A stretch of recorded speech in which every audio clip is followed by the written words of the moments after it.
churches, and institutions such as Washington College Academy and Tusculum College. His ministry in this area extended over a period of 40 years.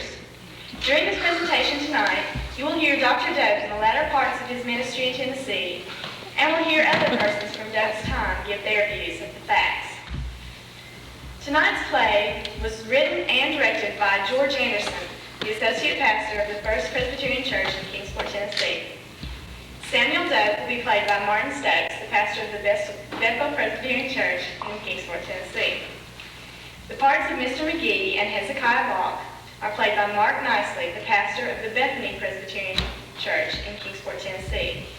Looking Hawk is played by Danny Massey, the pastor of the First Presbyterian Church in Kingsport, Tennessee. Doak's student is played by Eric Stamen of the First Presbyterian Church in Kingsport, Tennessee. And for those of you who would like to meet the players, cookies and punch will be served in the fellowship hall following the presentation. We now take you back to the late 1700s in the latter years of Dr. Doak's ministry. And now, Samuel Doak.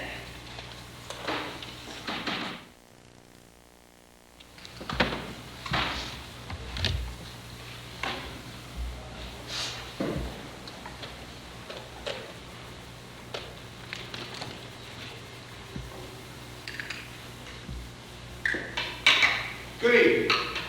My name is Samuel Doak. I want to tell you that I am truly humbled by your invitation to speak before you tonight. I have to admit that I'm much more comfortable behind the pulpit preaching the gospel or behind a lectern helping my students learn the joys of Latin and Calvin than I am speaking about my ministry, my life. But that's what you've asked me to do, and so I shall comply. Now, I hope the story you hear, though, is not that of an old man who's trying to recount all the things that's happened and impress you by his tales, but rather a story of how God has used one faulty servant. And maybe you'll better understand how God can use you in your life. Well, praise be to God and no other. Now, I have to tell you, God has really blessed me in my work. He's helped me to organize churches in Salem and Greenville and Upper Concord and Bethel and New Providence. And I give God praise for all of their success. I also helped organize several churches with Reverend Bach. Now, I could work with Bach then, because I didn't realize how marred with heresy his theology is.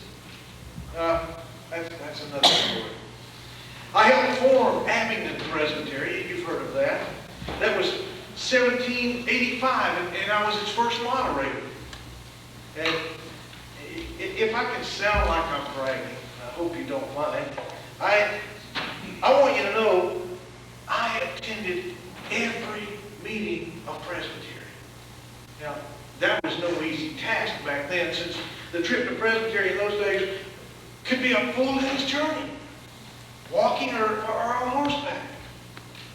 Now, there are ministers who don't see how important it is to go to Presbyterian meetings.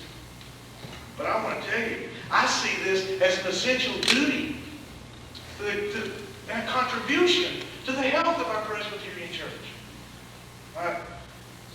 The Presbyterian church form is biblical and effective.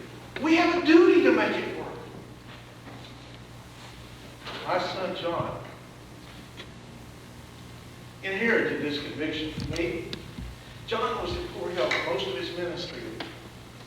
Well, he was so convinced of the importance of what he was doing that he made every meeting of Presbyterian. And the fact is, he died trying to make a meeting of Presbyterian. Now, I know that what I'm about to say may sound comical and eccentric, but I believe that my son died for a noble cause. Presbyterian meetings are worth dying for. Anyway, to get back to my ministry, I must confess, God has really enabled me in my work by blessing me with two fine women in my life. I have been married twice. And both times, two remarkable ladies. A wife of mine had to be made of pretty stern stuff to survive in those days with the kind of life God led me to live. Well, indulge me for a minute. Let me tell you about my second wife, Margaret. That lady was full of good. I remember she was married previously to a man named Mr. McEwen, and they lived up in Blount County, Houston Station, up on 9 Mile Creek. And there was a day that they were trying to fight off an attack of Indians. And there was about 100 of them. And all the men were up at the front. They were shooting at the Indians right and left. And the ladies were back in the back, Margaret included, and they were melting down lead and molding it into bullets and giving it to the men to shoot. Well, as it will happen, there was a bullet came through the front of the cabin there in a crack, and it came right through the cabin. Didn't hit anybody, but it hit the wall right back next to where Margaret was. Margaret just reached out and picked it up, melted it back down, molded it into a bullet, gave it back to her husband and said, "This is theirs." Send it back to him. Let her have it. Quite a lady. Great lady. Absolutely. But we're really no greater than my first wife, Esther. Esther bore me 7 fine children. 7. I remember back when this whole territory was just barely beginning to be settled. I had to go up to Abington to get supplies. That's about a 30-mile journey. And by horseback, it took a long time. And, well, Esther had just had a baby, little John, and she had to stay in a cabin by herself. And, well, let's face it, it was dangerous territory. And there she was in the cabin, and the dogs outside began to bark. Esther went over to the window and she pulled back the curtain just a little bit, and sure enough, there were some Indians beginning to sneak up toward the cabin. Well, you know how women are. Most women would start screaming and panic. Not Esther, no. She just kind of real quietly slipped across the cabin, very quickly, quietly picked up little John, shook him so he wouldn't wake up. So those Indians, you know, if he woke up, those Indians would know there was somebody in there, and they could be killed or worse. Not Esther, no. She kept him quiet. And she managed to just get out the back of the cabin as the Indians burst through the front door. She managed to make it over to some bushes in the back of the cabin and stay down real low. She had to sit there and watch as those Indians carried off our furniture and whooped and hollered and set fire to the cabin. It was terrible. But the good part about it, little John never woke up, never gave him away. But there she was with no way to take care of herself. And she had to walk 10 miles to the nearest station where I could meet her the next day. Yeah, there's no doubt. A wife of mine had to be made of some pretty stern stuff. And she was. They both were. Well, we had a lot of trouble with Indians in those days. I remember one day when I was preaching, and word came that the Indians were attacking old man McGee's place. It was about 2 miles from the church. When word like that comes, people just panic. Women begin to scream, and men were going for their guns. And I told them all, sit down. You can't just go running off unorganized. So we had prayer. I told them my servant could wait, but we had to have prayer. And once we finished prayer, we picked up our guns and our swords, and we rode to help. Now my servant could wait. I knew God was not about to have us stand idly by while others were being attacked.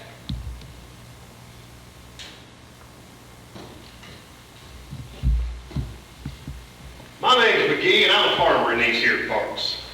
Now, I want to tell you the truth about what happened when my place was attacked by Indians. Now, Reverend Doak came to help all right, but he was too late. He took so long praying for God's help that by the time he and his crowd arrived, the Indians had done burnt my house, burnt my barn, took everything I had on my only horse to take it off with. Now, I don't know about you, but I'd rather have a heater and center that would be there on time than a Presbyterian preacher any day.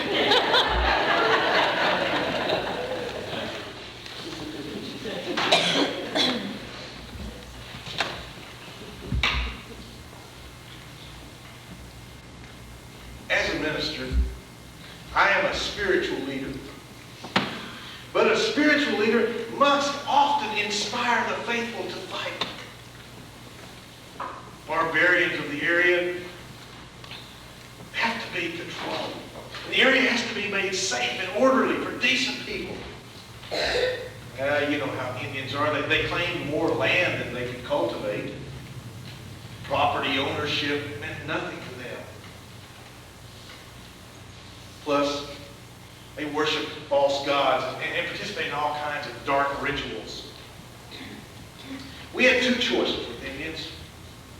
Number one, we could convert them, save them from their hell-bound ways. They weren't to be converted. They became violent. The only option we had was to suppress and to control. We had to defend ourselves. And we had to settle this land. I truly believe it was our God-given destiny to bring civilization to America.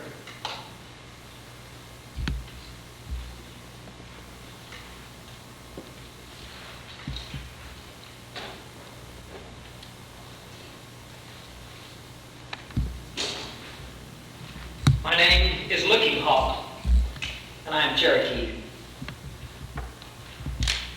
I'm a red man, and my tribe had a wise man in it. His name was Old Tassel, and I believed Chief Old Tassel to be the wisest man on earth. Chief Old Tassel was the head of my village, the head of the Cherokee. And he was a man who tried to understand the ways of the white man and help us, his people, understand their ways as well. He taught the Cherokee that the white man believes wild is evil, and that is why the white man must tame land, people, and animals. That's why the white man cuts down the trees and burns the bush and carries the stone away to tame the land. That's why the white man builds his fences, writes on pieces of paper, this square of land belongs to you, and this square of land belongs to me, as if words on pieces of paper can make land belong to any man. That is why the white man tried to tame the animals. He builds his fences and his corrals, and he puts the animals behind his fences so they willingly submit to his slaughter. Yes, Old Tassel tried to help the red man understand the ways of the white man. He also explained to the white man the ways of the Cherokee. And he explained that the Great Spirit put the Indian on the land to hunt. And he stocked the land with our friends, with buffalo and deer and bear and turkey. But we were always to respect the animal. We could hunt for food and for shelter when necessary. But we should also respect the freedom and the dignity of the animal. Now, the Cherokee does not believe that the land and the animals belong to us, but neither do they belong to the white man.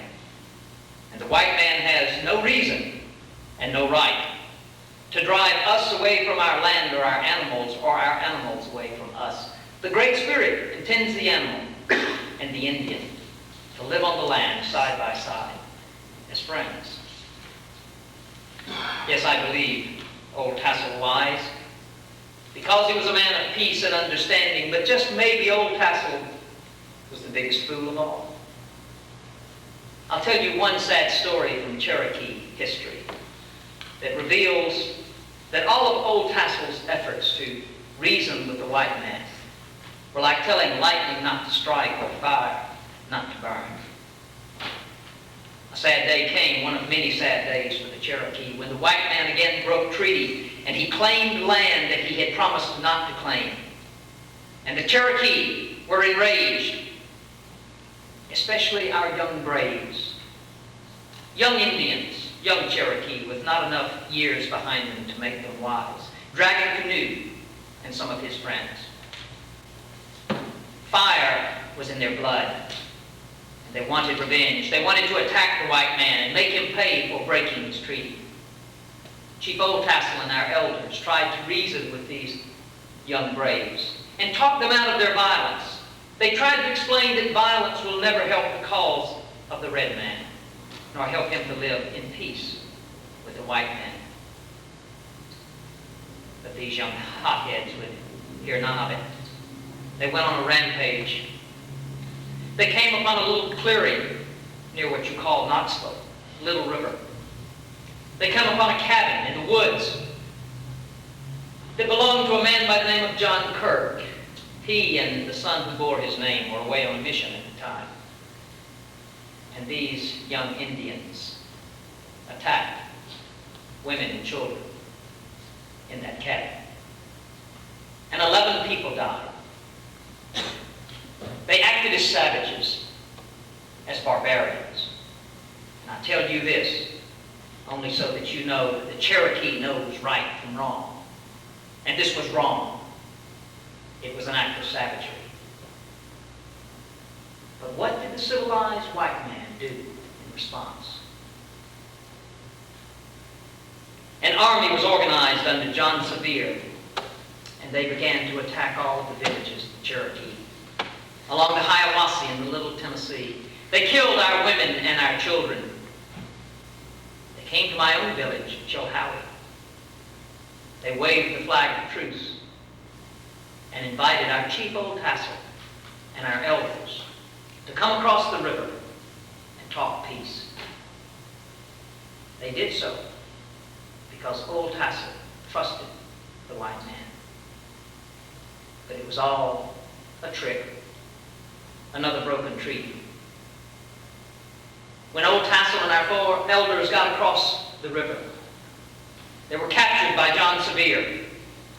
They were bound and gagged and put in a cabin. And a tomahawk was given to young John Kirk. And he was told to go and take his revenge. And he slaughtered Oldtassel and our 4 elders. The very men who had tried to talk the young braves out of violence. The Cherokee story is always the same. The Cherokee died when he fought. The Cherokee died when he refused to fight. The Cherokee always died. But you tell me, who are the savages? Who are the barbarians?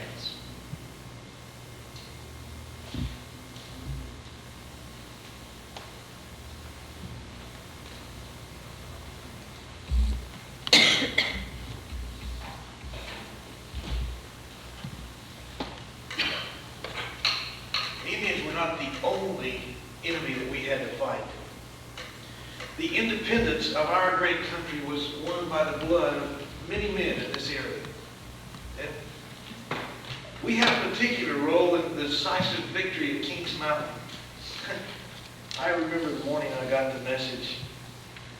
Colonel John Sevier asked me to meet him and his men at Sycamore Shoals. Colonel Sevier was a religious man, and he was not about to lead his men into battle until I had invoked God's blessing upon their cause. I remember that day. Men were gathered there in front of me. We the shade of a big tree. They had their rifles in their hands. Their wives were by their side. They even had their children with them. And before I prayed, I preached. And I ended that sermon. I remember. I said, brave men, you are not unacquainted with battle. Your hands have already been taught to war and your fingers to fight. You have wrestled these beautiful valleys of the Holston and the Watauga from the savage hand. carry now? While another enemy brings fire and sword to your very doors? No! It cannot be. Go then to the aid of your brother, to the defense of your liberty, and the protection of your homes. And may the God of justice be with you and give you the victory. And then, and one must never go into battle without prayer. If the cause is just, God is the real strength of the army. You simply all bow their heads. And I remember how I finished the prayer. Oh God of battle, arise in thy might. Avenge the slaughter of thy people. Confound those who plot our destruction. And crown this mighty effort with victory. And smite those who exalt themselves against liberty and justice and truth. And may we, as good soldiers, wield the sword of the Lord. Thank you. Then, one voice, way in the back. The sword of the Lord and Gideon. And then another, the sword of the Lord and Gideon. And soon the whole group, the sword of the Lord and Gideon. And it became the battle cry. Of course, you know the outcome of the battle. Ferguson, that arrogant Tory. All his men were routed. The tide of the whole war turned in our favor. And I am convinced it was not the weapons nor the cunning of Severe's troops that made the difference. It was their faith in God that brought the victory. And now we are free. But we're not completely free. Men have died so America could be free. But we're not completely free. We still have a long way to go before we can realize what that freedom means. I must tell you this. I must. Now, I know I'm going to offend some here. And that's just too bad. But the same faith that led me to pray for victory then leads me now to speak to you the prophetic word of God. As long as we continue to enslave the African, we will never be free. I've received a lot of criticism for this view. Some make the preposterous claim that Africans have no soul. I feel sorry for those who take this stand. And I feel one day they're going to have to stand before God in judgment. And they will be held accountable for making that kind of judgment on someone else's soul. Now others point out that Paul supported slavery. But let me tell you, the verse that comes to my mind is Paul's. Here's what he says. There is neither Jew nor Greek. There is neither bond nor free. There is neither male nor female. For you are all one in Christ Jesus. Now take that verse seriously. One in Christ Jesus. And I do believe that it's a simple statement of the gospel of Jesus Christ. And in no way is enslaving your brother in Jesus Christ to be justified. Even Paul did not know what his gospel would be. Still others offended by my preaching on slavery tell me to stick to church issues. Church issues? Don't waste your time in politics, they say. I laugh at that kind of view. It's ignorance. Preachers must preach the gospel. They must show how the gospel speaks to our political life. Now, my great teacher, John Witherspoon, yes, the John Lewis, the one who signed the Declaration of Independence. He's also my great example. He helped me to understand that Christians have to be involved in politics. Now, I am a man of God, and I can do no other than preach the gospel. I have to speak a word against the aspirations and the machinations of any man when sin creeps in. Now, always, we have to strive to keep our governments as honest in its system of government as possible. I cannot leave the subject without making some mention of the hypocrisy that's also involved when people tell me to speak of spiritual matters. As if the Spirit were not concerned with our lives. Now, please think about this. Why do the supporters of slavery object now to my sermons that touch on economics and politics? I was involved in the war against the savages, and not very many men objected then. I was also involved in the war for independence, the defense of this country. And to the best of my knowledge, only the Tories objected my preaching then.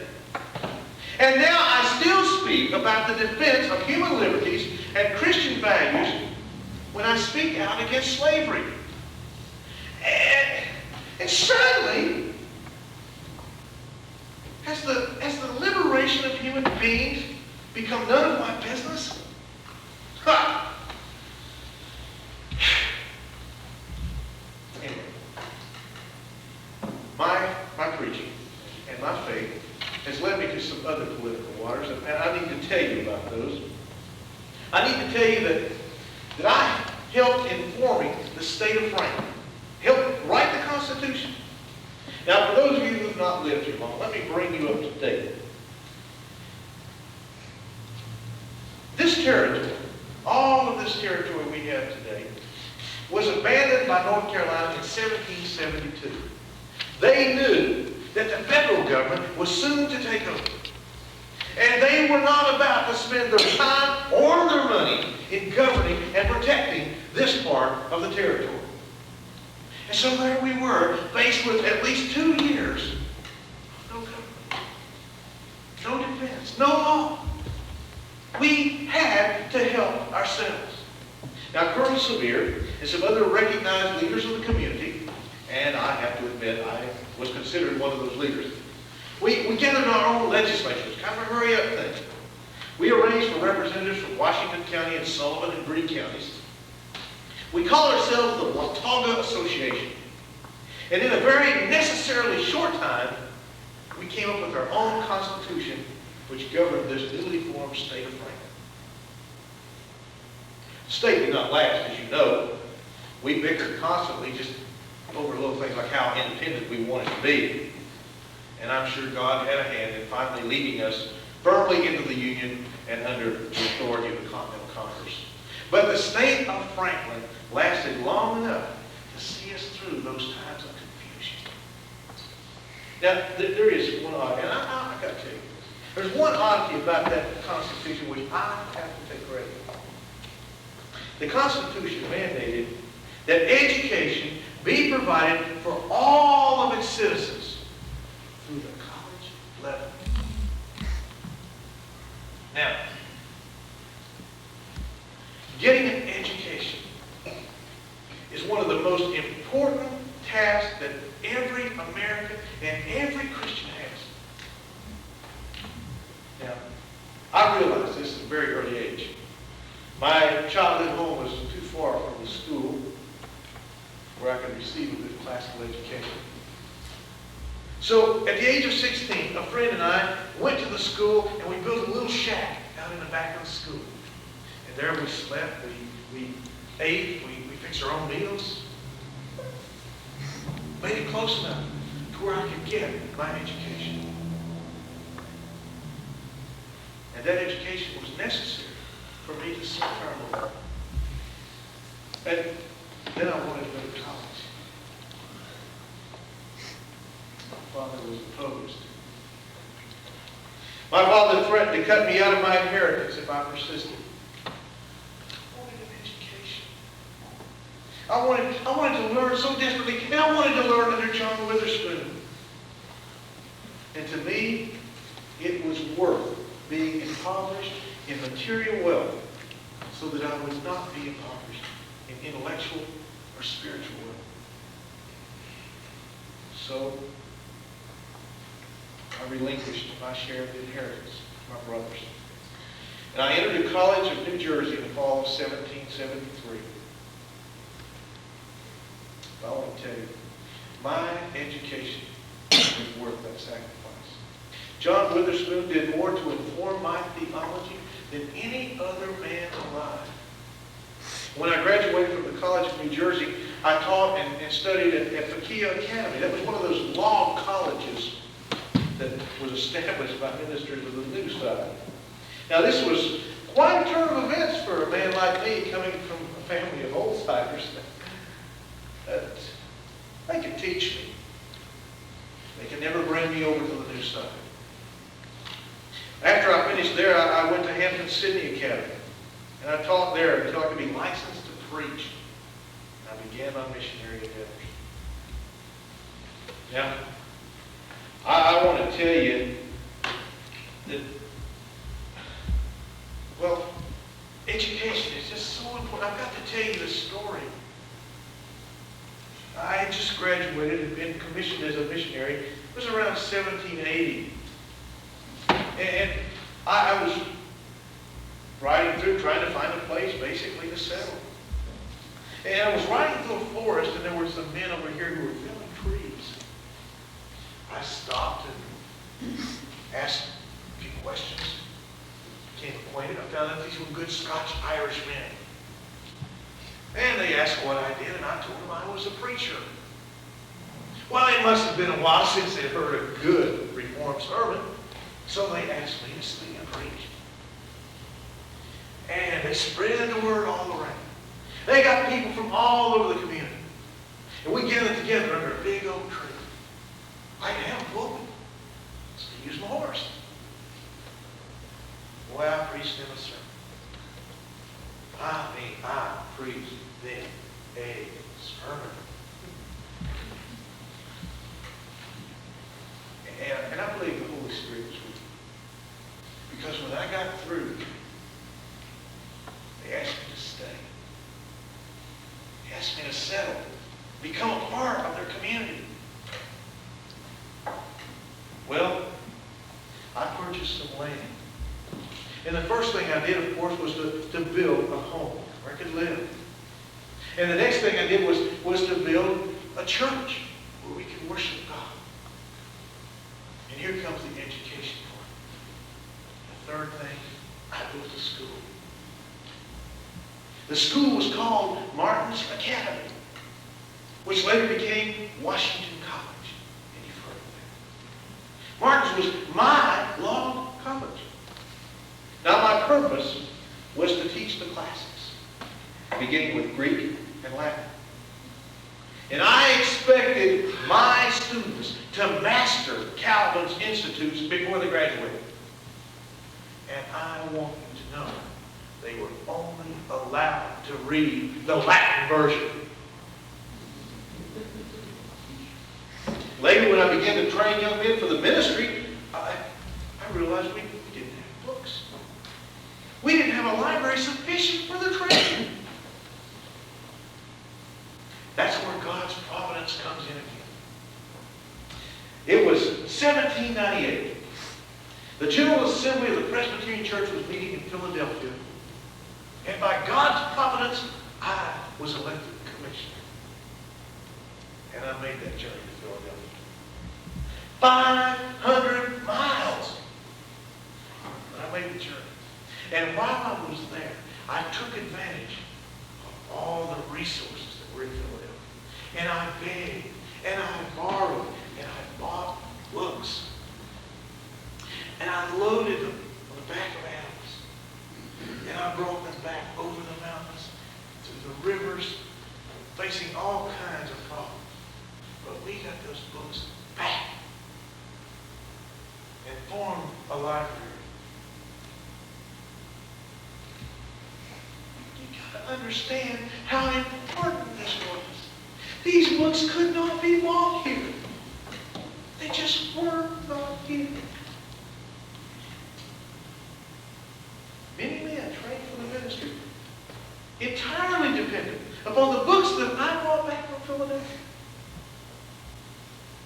Now, I am a teacher, you know that, but I've never stopped being a student. When I was 65, I took up the study of chemistry. And now, I know enough to teach the subject. I've done the same thing with Hebrew. One must always learn. When you quit learning, death is the only positive development that can take place in your life. Do you hear me, students? When you quit learning, death is the only positive development that can take place in your life. Now, my theory of education is real simple. It's not what you learn that's as important as learning how to think. Now, I never divided my students into artificial classes. I let students advance at their own rate.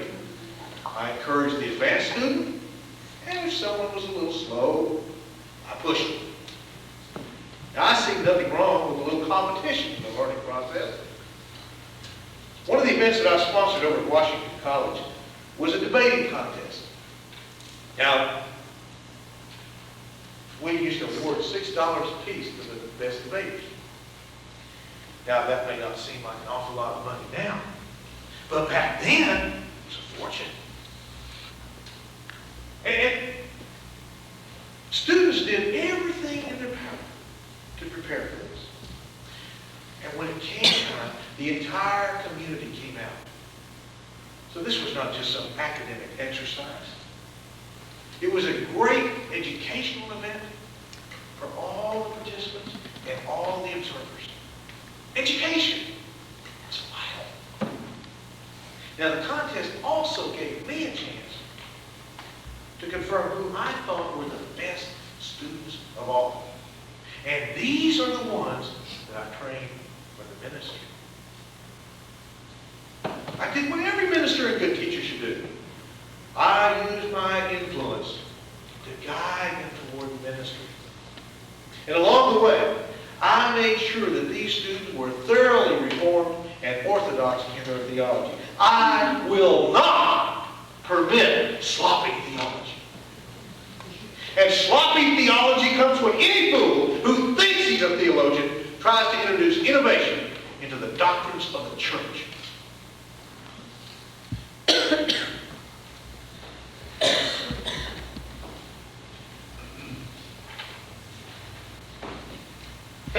Doak is my name. I understand that you're probably impressed with this Samuel Doak.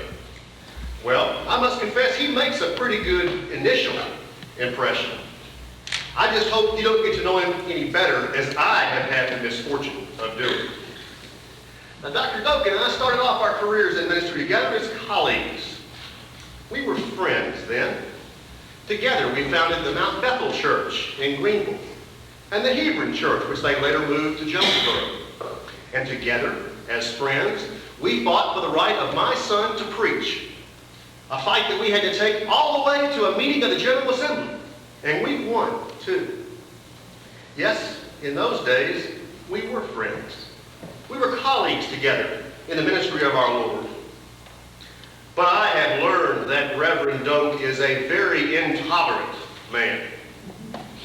As far as he is concerned, all creative thought stopped with the death of John Calvin. He has two scriptures, basically, the Holy Bible and Calvin's Institutes. Now, remind you, I have nothing but respect for John Calvin, the great Geneva reformer. But wasn't it Calvin himself who said the church must always be reforming? I believe marvelous advancements have occurred in theology since those great Geneva days. Why, John Knox instructed us all and did us all a great favor and teaching us about our form of church government, which makes us Presbyterians. Ulrich Zwingli helped me in my own understanding of the sacraments. And John Witherspoon did some great work with the church in Princeton and in Philadelphia. But the one that I am most impressed with, and the one that has gotten me into the most trouble, is Samuel Hopkins, who's a protege of Jonathan Edwards. You know Jonathan Edwards, the Great Awakening. Well, no matter what you may have heard by stodgy old conservatives like Samuel Doak, Dr. Hopkins did the church a great favor by discussing the place of mood, the place of emotion, the place of heart in the faith. Hopkins had the audacity to say that salvation can come from changed hearts as well as strict adherence to a right doctrine. And for these things, and for saying them with courage, Hopkins was vilified by stodgy old conservatives such as this Samuel Doak. And since I agreed with Hopkins, I caught the conservative wrath as well. Samuel Doak, my former friend, helped lead the attack against me the 16 times I was called before Presbyterian, the 4 times I was called before the Synod, and the 1 time that I was called before the General Assembly of this denomination. Now, given all this persecution, I hope you can understand why I harbor just a little bit of resentment against Reverend Doak. Now, what I'm going to say here, you probably don't want to hear, but that's too bad. You're going to hear it anyway. Reverend Doak may have opened up this area for our great Presbyterian church, but he closed a lot of minds along the way.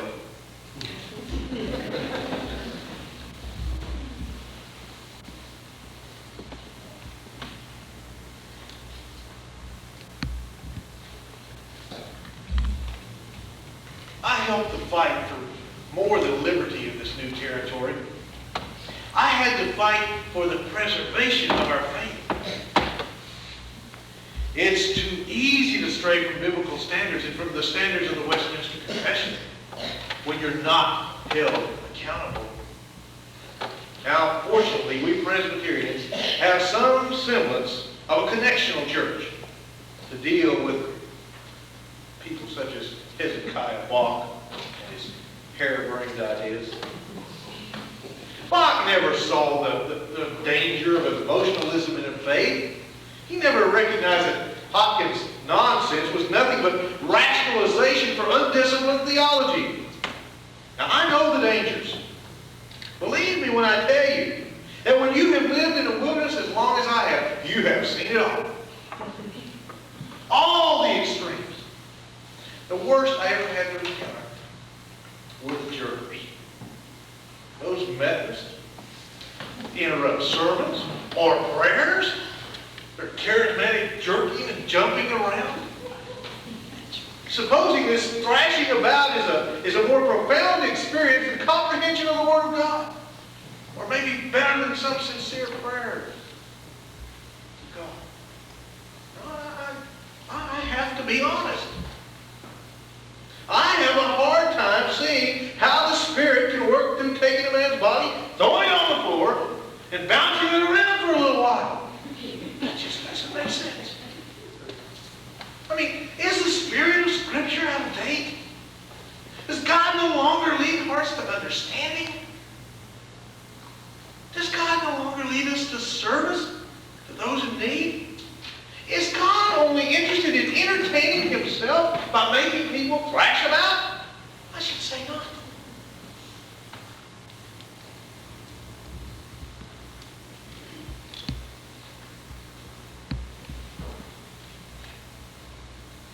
I was one of Dr. Doak's students.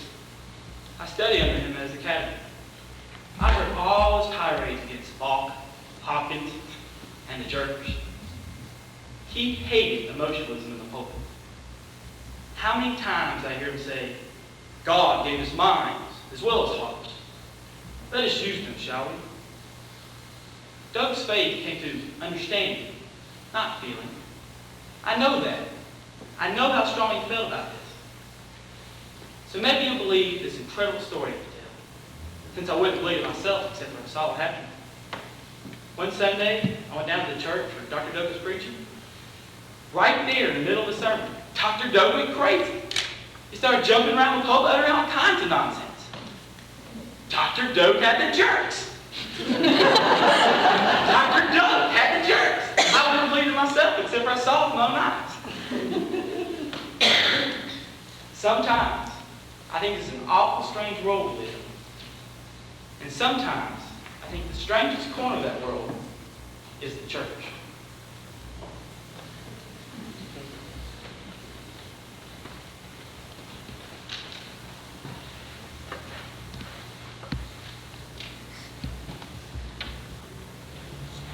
Well, I see the hour is drawing nigh. I must conclude my message. Someone asked me to sum up my talk by giving to you advice that I would give to the church today. Well, I want you to know that my advice is very simple. Preaching the gospel, converting the unconverted, and working for the dignity and the rights of all men should remain our primary task. Now, these missions that we have require nothing more than a hearty faith, an educated mind, and a mastery of our biblical and theological traditions. My friends, Jesus Christ is my Lord. Jesus Christ is your Lord. Tell the world.